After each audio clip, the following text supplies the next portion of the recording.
Hey, chess fans! September the 11th, 2024 kicked off round one of the 45th Chess Olympiad in Budapest. Canada was there. Many lopsided matchups usually in the first round of these events, but not without excitement. In round one, on board one for Canada against Guernsey, um, Canada had four players, Guernsey had four players. Our top board was Raja Panjwani and playing Fred Hamperl, and Raja had the white pieces. And let's take a look at this game. Um, so we beginning Raja goes for the English opening, and after some transpositions, we're into a Queen's Gambit. Queen's Gambit declined, and um, a lot of mainline moves played right away, and then both sides opt for some lesser played lines, and we don't end up in a completely new game until move 16. And um, the action, I guess, sort of starts to heat up when uh, Raja plays this move, pawn to e5. And you can see that white is dominating here. You can see by the evaluation bar, it's moving, creeping up in white's favor. And after this move, pawn to e5, um, Fred shows that he's confident. His knight is being attacked. He's not going to defend it, but first he's going to move his rook to make a attack on the queen. So, Fred's just showing confidence and not intimidated, and he's come to play today. So Raja responds, of course, moving the queen out of the way, and now um, Fred does have to deal with his knight, and he moves it to this square here.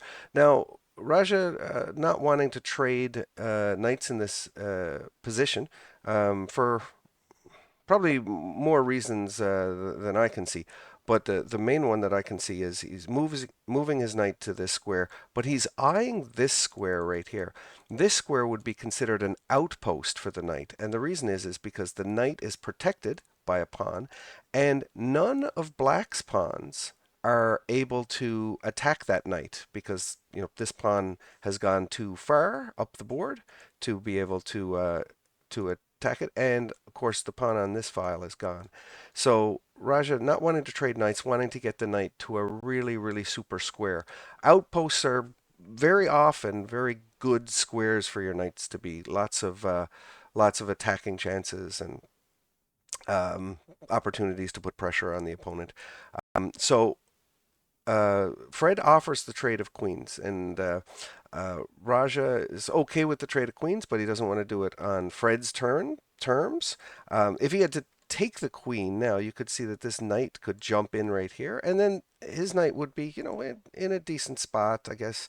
Attacking this rook here, putting some this rook here, putting some pressure on. So instead, what Raja does is he puts the knight in the outpost. And if Fred wants to trade queens, he can trade them on Raja's terms, which he does. And now the rook gets put up on to the third rank, which now there could be possibilities in the future of these two rooks becoming doubled up. So those are always good things to have happen. So uh, Fred moves his bishop out of the way because, of course, it's under fire from this knight here.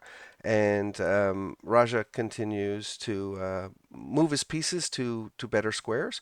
And moving the rook here attacks this pawn. So Fred wants to defend the pawn. And Raja plays this, very aggressive attacking move, pawn to f5.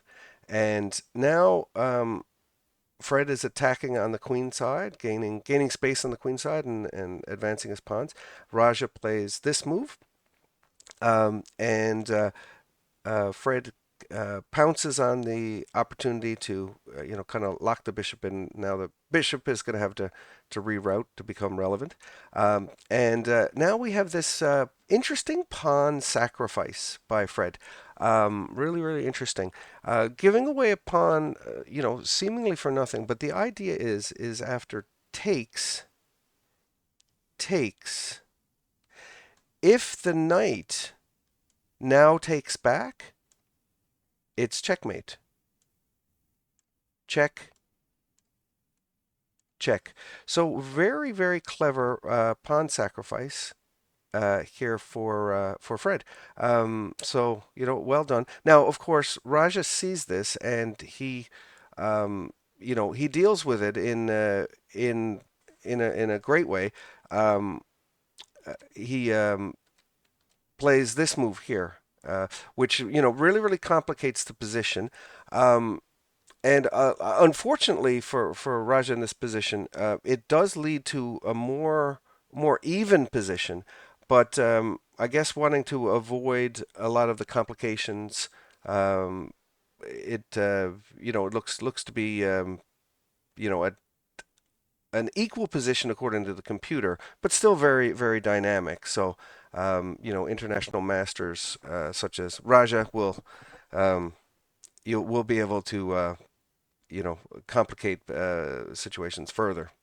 And if you notice too, the clocks in this position, Raja has 26 minutes. Fred is down to 3 minutes. So the clock, can have a lot to do with going into a position like this that seemingly equal, but there's still lots of work to be done. And if you don't have time to do your work, you can be in trouble. Oh, we've got a lot of trades after this. This just complicated mess, and we get to a position where the computer is calling it to be a draw. Very even. Um, very even position here. It looks very, very drawish to me. I was watching this game live, and I thought, oh, wow, well, good for Fred. Unfortunate for Raja to have, stumbled into this drawn ending. But again, look at the clocks now with some bonus time added. Raja has 55 minutes, and Fred has 9 minutes. So what Raja does in this ending is he centralizes his king, and he only offers trades of the knight when it would be winning. So if you just watch, for example, here, this trade of the knight, you can see the evaluation bar move, and now, of course, white is winning in this game. So if you're in an ending and you're down a pawn and you still have a minor piece, most of the time you're going to try to keep that um, minor piece on the board until you can see a drawn king and pawn ending position. And I have a couple of videos on my channels about how to draw when one pawn down and how to recognize when you can't draw when you're one pawn down. So this is very very instructive here. After Raja plays this move, of course, Fred realizes this and moves the knight away. And a lot of this ending was, Fred realizing, okay, I can't trade right now, and because I want to keep the game going and I want to draw.